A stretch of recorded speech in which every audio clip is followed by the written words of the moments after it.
Bismillahirrahmanirrahim. Qala musannif rahimahullah nafa'ana bihi wa bi ilmi fid dunya amin. Pelajaran suluk dulu ya. Qala musannif rahimahullah wa nafa'ana bihi wa bi ilmi fid dharain amin. Faslun wa alam ayyuhal murid anna awwalat tariqi sabrun. Wa alam lan warwasira ayyuhal murid hi murid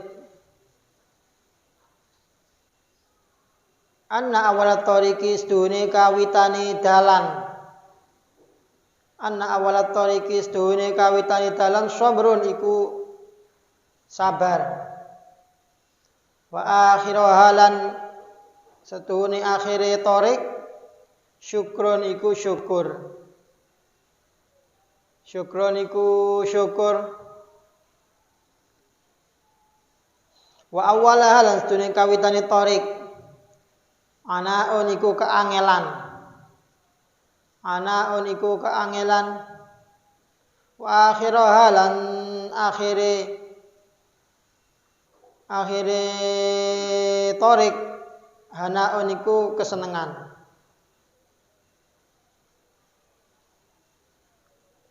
Wa awwala halan kawitane tarik ta'abun iku angel. Wa nasabun tegese angel. Wa akhiru halan akhiri tarik fathun iku kebuka. Wa kashfun tegese kebuka.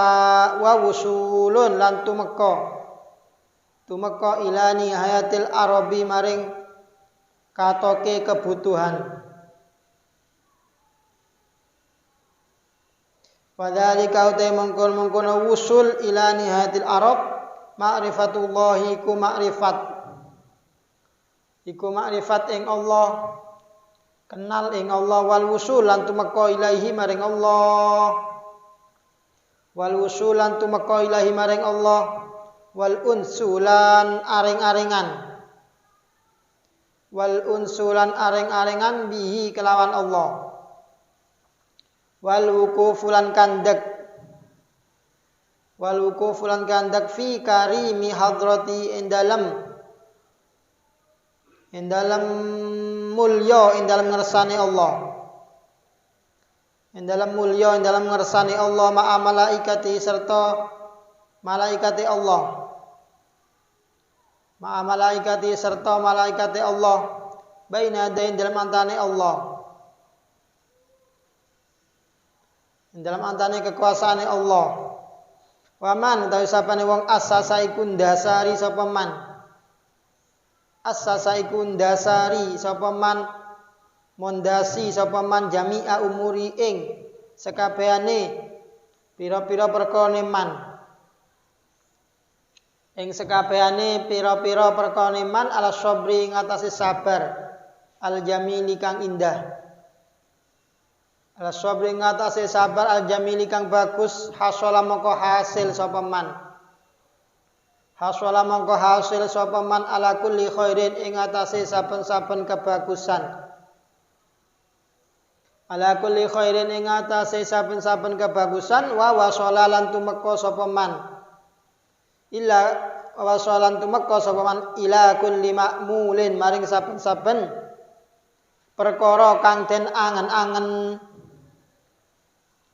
Maring saben-saben perkara kang den angen-angen wa dhafiran merkoleh sapa man.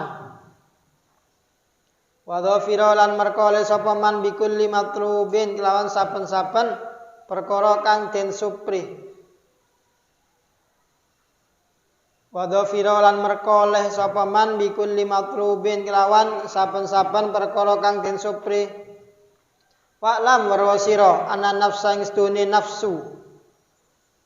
Yakun iku ana apa nafsu fi awali tariqin dalam kawitane perkara. Fi awali tariqin dalam kawitane perkara ammaratun iku akeh merintahi. Ammaratun iku akeh merintahi tak muru merintah apa nafsu. Bisyarri kelawan Allah. Tak muru merintah apa nafsu bisyarri kelawan Allah. Wa tanha lan nyegah apa nafsu lan nyegah apa nafsu anil khairi saking kebagusan. Fa in jahada mongko lamun merangi sapa nafsu. Fa in jahadaha mongko lamun merangi ha ing nafsu. Mongko lamun merangi ha ing nafsu al insanu sapa menungso. Wa sabara lan sabar sapa insan ala mukhalafati hawahu ing atase nulayani kesenengane nafsu. Ing atase nulayani kesenengane nafsu. Sorot mongko ana sapa nafsu lawamatan iku kang akeh mudune. Mutalawinah kang merubah-merubah. Kang merubah-merubah laha iku kaduwe lawamah wajhun utawi dalan.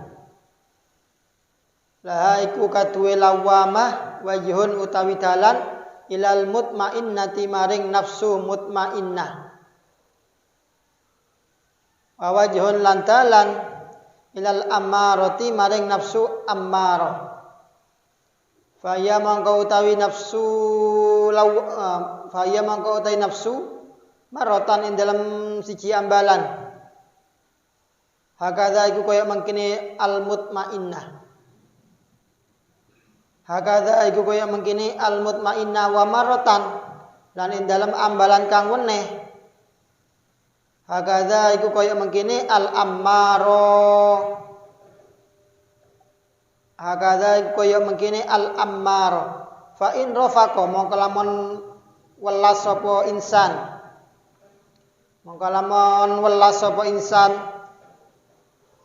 biha kalawan nafsu wasara lan lumaku sapa insan biha kalawan nafsu yakuduha nuntun sapa insan ha ing nafsu. Yakuduhan nuntun sapa insan ha ing nafsu bi azimmati raghbati kelawan kendaline demen. Kelawan kendaline demen fima ing dalam barang indallah ing dalam mungguhe Allah. Syarat mongko dadi apa nafsu mutmainnatan iku nafsu mutmainnah. Syarat mongko dadi apa nafsu mutmainnatan iku nafsu kang anteng. Tak muru merentah apa nafsu bil khairi kelawan kebagusan.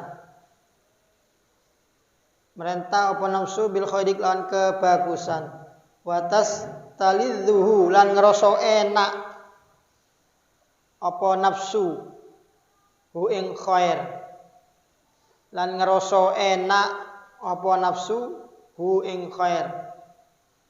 Wa ta'nasu lan aring-aringan apa nafsu bihi kelawan khair. Wa ta'nasu lan aring-aringan apa nafsu bihi kelawan khair. Wa tanha lan nyegah apa nafsu anisyari saking Allah. Watan halan nyegah apa nafsu anisyari saking Allah. Watan firu lan lumayu apa nafsu. Lan lumayu apa nafsu anhu saking syar. Lan lumayu apa nafsu anhu saking syar. Watafiru lan lumayu apa nafsu minhu saking syar. Wa tafiru lan lumayu apa nafsu minhu saking syar. Bismillahirrahmanirrahim. Faslun wa alam ayyuhal murid anna awalat thoriq sabrun. Bagi seorang murid itu harus tahu, wa alam ketahuilah wahai para santri, jalan utama adalah sabar. Awal jalannya adalah harus sabar dulu. Sabar dalam segala hal. Sabar anit ta'at. Sabar ala ta'at. Jadi yang lain pagi bisa tidur, kita sabar untuk ikut jamaah subuh, sabar ikut tahajud, sabar ngaji Quran. Sabar. Ini namanya sabar. Jadi tolib atau jadi murid itu memang awal jalan yang harus dilalui harus sabar. Wa akhirah syukrun, nanti pada akhirnya syukur. Setelah selesai, setelah mendapatkan yang dituju baru disyukuri. Wa awwalaha anaun, permulaannya adalah anak, kesulitan. Sulit untuk istiqomah itu sulit. Untuk mengikuti semua kegiatan itu sulit. Ya harus sabar. Wa akhirah hanaun, diakhiri dengan kesenangan. Jadi pertama sulit dulu. Sulit, nanti setelahnya tinggal enaknya. Sulitnya sampai sebentar. Pondok berapa tahun sih? 6 tahun, 10 tahun. Sisanya 20 tahun, 30 tahun, 40 tahun. Tinggal meraih panennya saja. Karena sudah dapat ilmu. Kalau sampai di pondoknya enak, nanti berarti kehidupan setelah di pondok, naudzubillah, yang enggak enak. Dia antara enak dan kesenangan itu, antara kesenangan dan kesulitan itu gantian. Jadi sekarang sampean milih, senang dulu, kemudian susah, apa susah dulu, kemudian senang. Mending susah dulu, susahnya cuma berapa tahun, tapi kesenangannya adalah lebih lama daripada susahnya. Kalau sampean tidak sabar dengan dengan belajar, maka sampean akan merasakan betapa pahitnya kebodohan.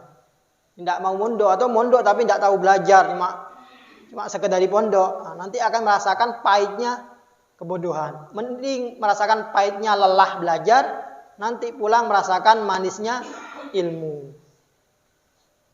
Wa awwala ta'ab, permulaannya ada ta'ab, sulit. Bangun malam jam 3 sulit, ta'ab. Wa akhirah fathun wa kashfun wa wusul ila nihad arab, dan diakhiri dengan fatah, kasyaf. Kasyaf ini dibuka oleh Allah hatinya.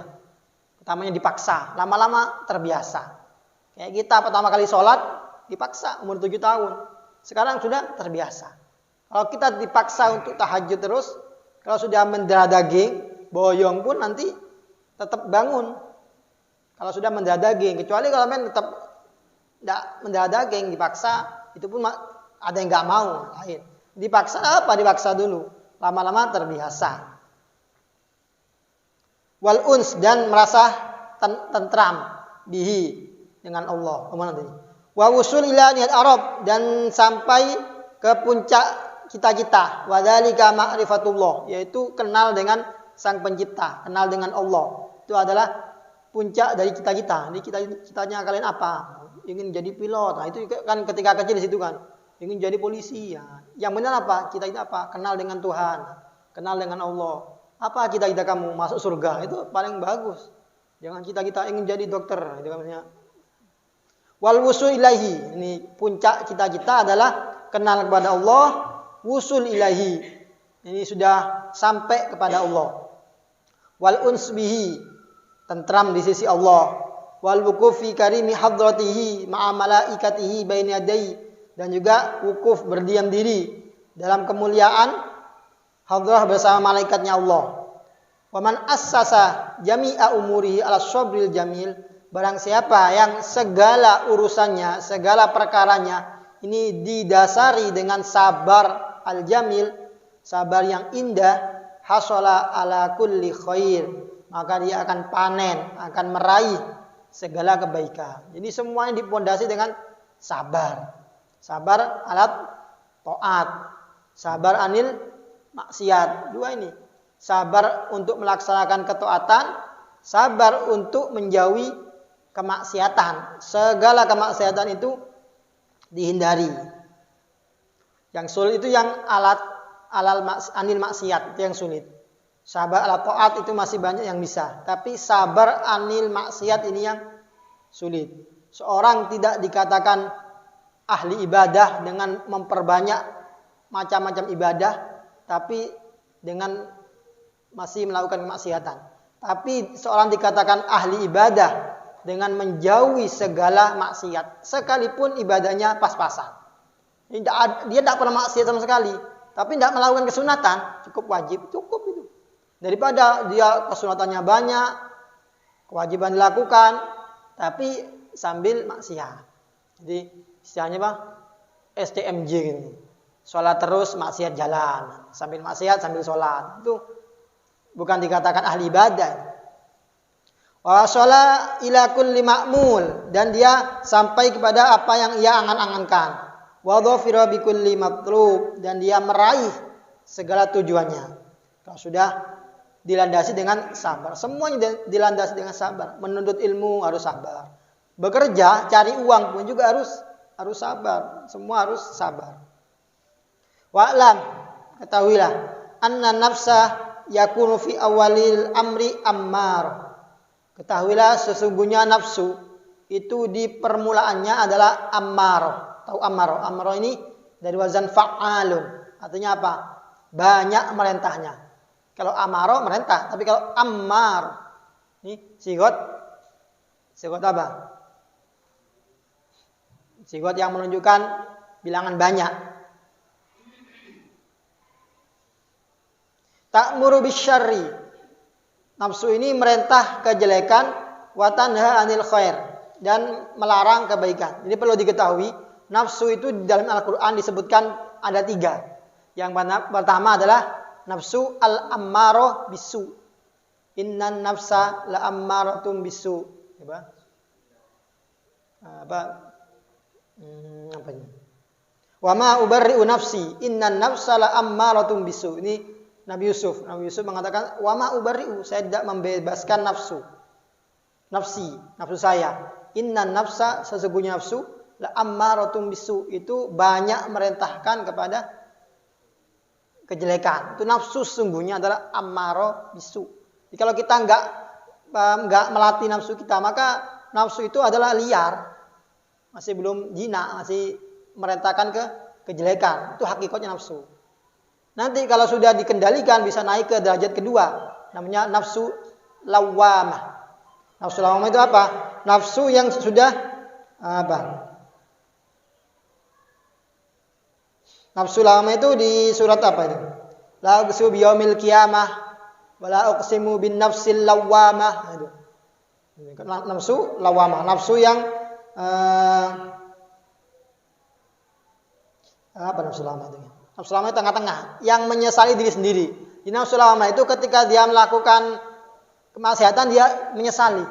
Kenapa saya melakukan kejelekan? Beda dengan ammarah bisu, ketika melakukan maksiat dia biasa aja.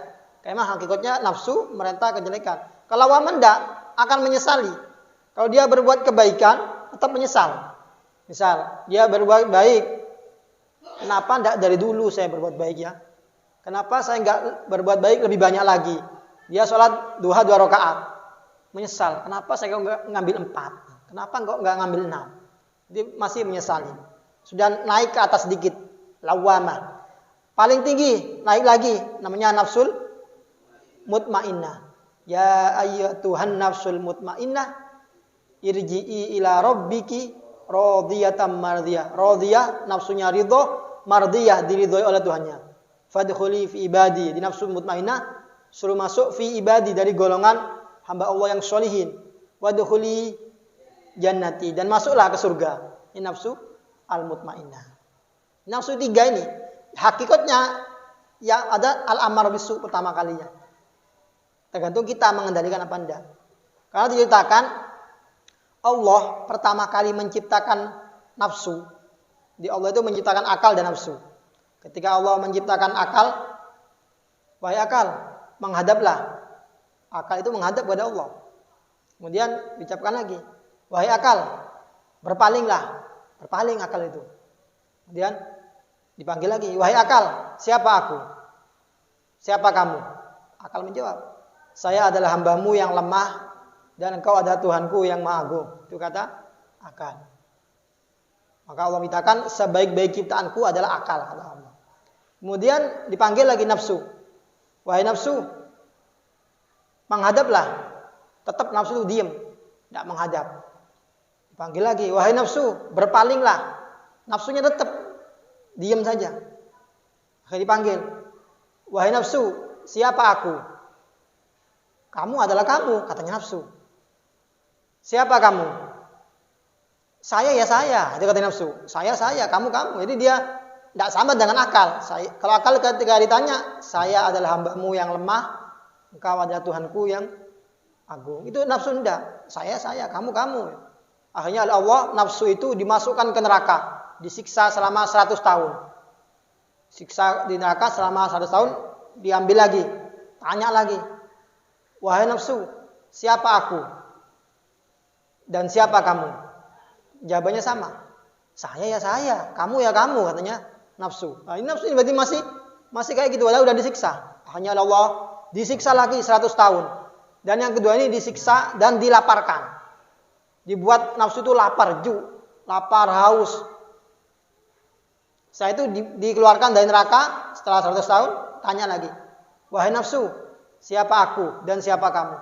Baru nafsu menjawab, saya adalah hambamu yang lemah, engkau adalah Tuhanku yang maha agung. Dari cerita ini, bahasanya nafsu itu bisa dikendalikan dengan cara berpuasa, dengan cara dilaparkan. Buktinya disiksa pun nafsu tetap membangkang, masih tidak nurut. Tapi ketika nafsu itu dilaparkan, maka nafsu itu akan taat kepada Tuhannya. Maka kita kalau ingin mengendalikan nafsu, perbanyak puasa. Kalau sudah lemah, sudah lapar, maka nafsu itu akan nurut. Balik ke sini, itu cerita awal penciptaan nafsu. Ammaroh bisu. Inna nafsat yakunu fi awal amri ammaroh ta'muru bisyarr, dimerintah ke kejelekan. Jadi ketika kita diperintah senang dengan kejelekan, nah berarti kita nafsu kita masih ammar bisu. Kalau pengen tahu, coba lihat Ramadan. Ramadan kan setan dibelenggu.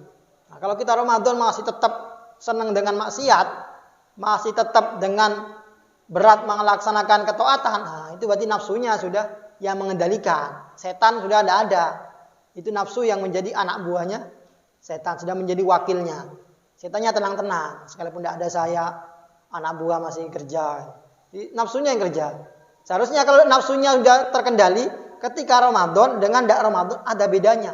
Iya ya, Ramadan ini kenapa? Saya senang ibadah. Kalau tidak Ramadan berat. Nah, ini masih mendingan. Berarti setannya gak ganggu. Nafsunya sudah jinak. Fa in jahadahal insan, apabila manusia itu memerangi nafsu, wasabara ala mukhalafati hawahu, dan dia bersabar untuk melawan hawa nafsunya, melawan kesenangan nafsunya, sorot, maka nafsu itu menjadi lawamah, sudah turun dari egonya merentah ke kejelekan. Egonya pertama kali diciptakan kan tidak mau kan, siapa saya, siapa kamu, dia angkuh ya. Jadi lawamah turun, mutalawinah, yang bisa berubah-berubah.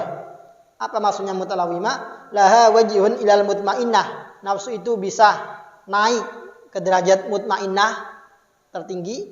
Wa wajihun ilal amarah. Dan dia juga bisa turun lagi kepada nafsu ammar. Nah, tengah-tengah. Kita masuk yang mana? Kita lihat tanda-tandanya. Kalau masih senang merentah kejelekan terus, ini ammar. Kalau lawamah ini, kadang ketika melakukan kejelekan masih ada penyesalan. Dia masih ada taubat, nyesal. Sekalipun nanti ngulangi lagi, taubat lagi, itu masih mendingan, masih lawamah. Jadi melakukan maksiat, tidak jamaah subuh.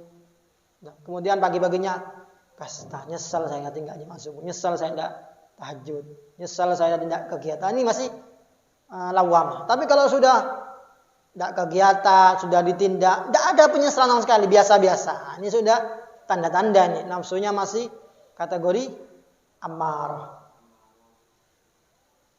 Fahya maratan hakada wa maratan hakada. Nafsu ini, nafsu lawamah ini terkadang dia ada di mutmainnah, terkadang ada di ammar. Jadi naik turun. Jadi ketika imannya naik, dia mutmainnah. Kemudian terkadang terasa turun lagi karena jarang ibadah, banyak maksiat, turun lagi ke ammar. Itu maksudnya. Jadi ketika lawamah harus dijaga. Jaga terus biar tidak turun lagi nafsunya. Fa in rafaqa biha wa sara biha yakuduha bi azimmati raghbati fima indallah syarat mutmainnah. Nah, ini apabila seorang tersebut bersikap halus, menghalusi nafsu, wa sara biha, dan dia mengikuti atau membisiki kepada nafsunya, yakuduha, menuntun nafsu itu bi azimmati raghbah, dengan kendali yang berupa cinta, fima indallah, ini dikendalikan cinta kepada Allah, syarat mutmainnah, maka dia akan jadi nafsu mutmainnah. Disabar, dituntun nafsu itu. Berpuasa, sering berpuasa, pengen maksiat, dilarang, dipaksakan untuk sholat, dipaksakan untuk ibadah, dengan kendali cinta. Saya ini cinta kepada Allah. Orang kalau sudah cinta, maka dia akan melakukan suatu apapun pada orang yang dicintai, sekalipun menyakiti dirinya. Kalau orang sudah jatuh cinta, kan, dia tidak peduli dengan dirinya, bahkan tidak tahu dengan orang lain, yang tahu hanya yang ia cintai saja. Kalau dia sudah seperti itu, maka naiklah ke nafsu mutmainnah. Kalau mutmainnah gimana? Ta'muru bil khair. Kalau sudah nafsunya mutmainnah, nafsu ini akan merentah kepada kebaikan. Jadi nafsunya yang menyuruh kebaikan. Ketika kita nggak sholat duha, nggak enak, merasa ada yang kurang. Kenapa? Nafsunya terbiasa duha. Sudah duha 10 tahun, sudah duha 20 tahun. Ketika sakit pun dia akan sholat duha. Dengan sebisanya, ketika bepergian pun akan duha. Ini kalau sudah mutmainnah. Dia itu akan sudah bisa tahajud. Maka ketika sakit tidak bisa tahajud, dia akan menyesal. Itu kalau sudah mutmainnah. Wa tastalidzuhu, dan dia merasakan kenikmatan. Nah ini mutmainnah. Ketika sholat tahajud ini nikmat. Ketika duha nikmat. Ketika melakukan ibadah ini merasa hati ini tentram, senang, nikmat. Wa ta'nusubihi, dan juga merasakan adem, tentram hatinya dengan sebab kebaikan tadi. Wa tanha anisyar, dan melarang atau mencegah kejelekan. Nah, secara otomatis dia akan menjauhi kejelekan. Sebagaimana kita menjauhi bahaya, ada pisau jatuh, pasti refleks ya, kita akan menghindari. Kita, tangan kita ini ya, tangan kita ini coba kita masukkan ke mata gini, kita dekatkan saja, refleks mata kita akan berkedip, ya kan ya, berkedip. Kenapa? Karena sudah tahu kalau ini akan berbahaya. Ini diginikan pasti akan berkedip. Coba Hamen suruh matanya suruh tetap buka gini, teman sampean diginikan pakai tangan, pasti akan. Karena apa? Karena sudah mendarah daging bahwasanya kalau tangan itu bisa kena mata akan sakit. Jadi dia takut otomatis. Begitu juga nafsu mutmainnah, yaitu sudah otomatis kalau ada maksiat akan dihindari. Kenapa? Karena tahu itu bahaya. Sama seperti kita menghindari bahaya. Kita ketika orang misalnya orang ahli bela diri, ada orang mukul, dia itu refleks pasti akan menghindar ya nih. Akan menghindar. Nah, itu orang yang nafsunya mutmainnah, dia itu akan refleks. Ketika ada kejelekan dia akan pasti menghindar. Ketika ada kebaikan dia mengerjakannya. Wa tanfiru anhu wa tafiru minhu. Dia akan menghindar dan berlari dari kejelekan itu. Jadi ada maksiat. Nah, di sana ada maksiat, dia lari biar tidak terkena maksiat itu. Kayak kita misal ada bahaya misal di sana, di jalan ini ada perampokan. Pasti hati kita pengen nyari jalan yang lain. Tidak mungkin, saya pakai kata, tidak mungkin kan? Sama orang itu, di sana ada maksiat, saya lari, saya tidak ke sana, takut saya ini kena bawaan. Jadi menghindari maksiat sama seperti kita menghindari mara bahaya. Itulah nafsu mutmainnah. Jadi kesimpulannya nafsu itu ada 3, ada al-ammarah bisu, merentah dengan kejelekan. Kemudian kalau dia bisa menuntunnya dengan baik akan naik ke tingkatan yang kedua, nafsu lawamah. Lawamah ini tengah-tengah. Dia itu akan menyesali perbuatannya. Berbuat baik menyesal. Kenapa enggak lebih baik lagi? Kenapa enggak dari dulu? Berbuat jelek juga menyesal. Ini namanya lawamah. Lawamah ini bisa naik wajhun ilal mutmainnah, wajhun ila ammarah. Dia itu bisa turun lagi ke ammarah, bisa naik lagi ke mutmainnah. Nah, yang ketiga ini yang paling bagus adalah nafsu al-mutmainnah, nafsu yang tenang. Dia itu tenang ketika melakukan ibadah, merasa nikmat ketika ibadah, dan merasa sakit ketika melakukan maksiat. Ini nafsu mutmainnah. Makanya di Quran, ya Tuhan nafsul mutmainnah, irji'i ila rabbiki. Ketika dia sudah meninggal, nafsu ini suruh kembali. Irji'i, kembalikah kepada Tuhanmu. Radhiyatam mardiyah. Nafsu itu ridho, mardiyah, dan juga diridhoi. Bukan cuma itu, fadkhuli fi ibadi. Dia suruh masuk dalam fi ibadi as-sholihin, dalam golongan hamba-hamba yang soleh. wadkhuli jannati, dan dia disuruh masuklah ke surgaku, kata Allah. Semoga kita bisa termasuk golongan nafsu al-mutmainnah ala dunya wa ala kulli niyatin shalihah bi syafaati Rasulillah. Lahumul Fatihah. Bismillahirrahmanirrahim.